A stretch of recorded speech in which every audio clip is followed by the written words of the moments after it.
Hi Someys customers, this is your monocarton box of the Millet gluten-free chapatis. Each box has 2 packs of 5 in them.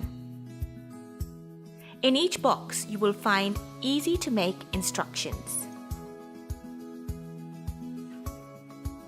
Every packet there's a slit on the side which you can open each packet with ease.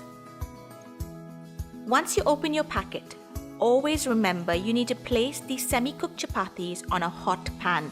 That is your first and most important step. You will notice fumes or vapor droplets.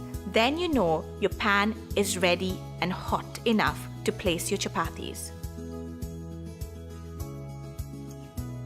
Once it's hot, place your chapati on the pan.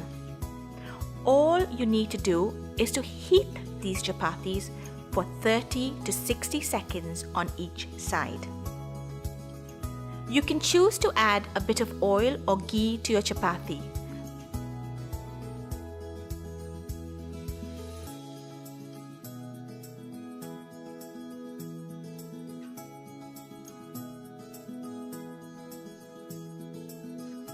This is what your end product would look like.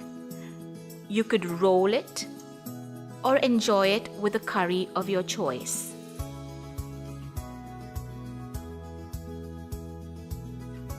As long as you don't overheat it, the texture of these chapatis remain as a home-cooked chapati.